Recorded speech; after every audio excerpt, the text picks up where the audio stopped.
This channel does not promote any violent, harmful, or illegal activities. All content provided by this channel is meant for an educational purpose only. Panskura হাসপাতালে মহিলা স্বাস্থ্যকর্মীকে ধর্ষণের অভিযোগে তোলপাড়। আজ এসইউসিআই এর ডাকে 12 ঘন্টার বন্ধ পাঁশকুড়ায়। এই মুহূর্তে breaking news, Great Eastern Trading Company দিচ্ছে festive sale offer. Lucky draw কন্টেস্টে পেতে পারেন গাড়ি, two wheeler, LED TV, electric kettle, mixer grinder এবং আরো অনেক কিছু। 65% ডিসকাউন্টের সাথে 20% ক্যাশব্যাক। এছাড়াও একটা ইএমআই ফ্রি, আকর্ষণীয় এক্সচেঞ্জ অফার, 10 কোটিরও বেশি উপহার ও ক্যাশব্যাক। এই সুযোগ হাতছাড়া করবেন না। আজই আসুন আপনার নিকটবর্তী গ্রেট ইস্টার্ন ট্রেডিং শোরুমে। খুশির 100 দিন কাটুক গ্রেট ইস্টার্নের সাথে। বিভিন্ন জায়গায় কিন্তু বারে বারে দফায় দফায় তারা অবরোধ করছে এবং পরবর্তীতে দেখা যাচ্ছে পুলিশ প্রশাসনের পক্ষ থেকে এসেও সেই অবরোধটা তুলে দেওয়া হয়।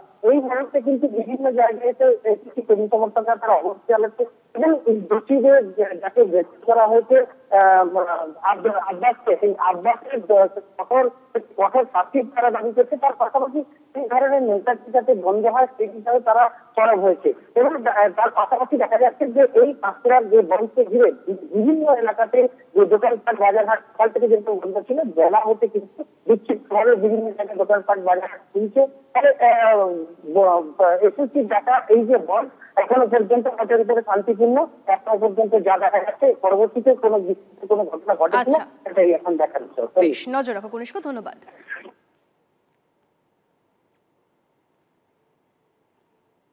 সরকারি হাসপাতাল, আর সেই হাসপাতালে নিজস্ব ঘর, আর সেখানে দিনের পর দিন ধর্ষণের অভিযোগ। এত সাহস পায় কি করে জাহির আব্বাসরা? অভিযোগ প্রাক্তন মন্ত্রী সৌমেন মহাপাত্রের ছেলে, যিনি কিনা চিকিৎসক, তার আশীর্বাদেই এত ক্ষমতা জাহিরের। যদিও প্রাক্তন মন্ত্রী পাল্টা চ্যালেঞ্জ ছুড়েছেন।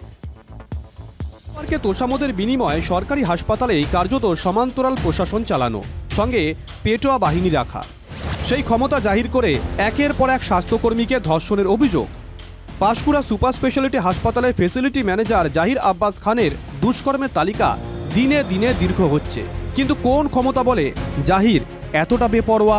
পাঁশকুড়ার আনাচে কানাচে কান পাতলে শোনা যাচ্ছে তমলুকের দাপুটের তৃণমূল বিধায়ক তথা প্রাক্তন মন্ত্রী সৌমেন মহাপাত্রের ছেলের হাত ছিল জাহিরের মাথায়, তাই ধরাকে সরা জ্ঞান করা।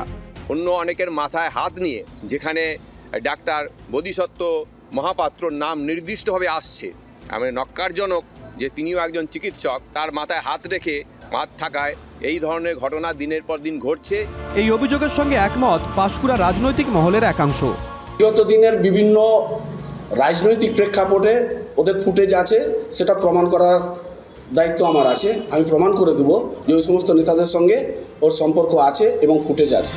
তিলোত্তমার খুন ধর্ষণ থেকে পাঁশকুড়া কাণ্ড, বিতর্কের আবহে বারবার উঠে আসছে সৌমেন মহাপাত্রের ছেলে বোধিসত্ত্বের নাম। 2013 সালে এসএসকেমে এমবিবিএস পড়তে ঢোকেন প্রাক্তন মন্ত্রীপুত্র। এরপর ওয়েস্ট বেঙ্গল হেলথ সার্ভিসে জিডিএমও পদে কাজে যোগ দিয়েছিলেন। পরে পাঁশকুড়ার বিএমওইচ হিসাবে যোগ দেন বোধিসত্ত্ব। বর্তমানে হলদিয়ার বেসরকারি মেডিকেল কলেজে পিজিটি করছেন। আব্বাসের সঙ্গে বোধিসত্ত্বের যোগসূত্র নিয়ে পাল্টা চ্যালেঞ্জ ছুড়েছেন পূর্ব মেদিনীপুরের দাপুরের তৃণমূল নেতা। ওপেন চ্যালেঞ্জ করছি, যদি যে ডাক্তারবাবুরা এসেছিলেন, please come on, face to me directly, otherwise I will take the serious action. তার মহিলাদের শ্লীলতাহানি এবং ধর্ষণ করার জন্য স্বাস্থ্যকর্মীদের আলাদা রুম ছিল। ভাবতে পারেন কোন রাজ্যে আমরা বসবাস করি? বড় মাথা না থাকলে এত বাড়তে পারে? 18 সাল থেকে এসব করেছে।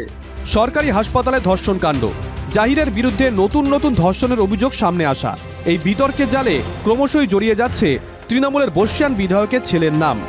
কনিষ্ক মাইতি ও সৌরভ দত্তের রিপোর্ট, TV9 বাংলা।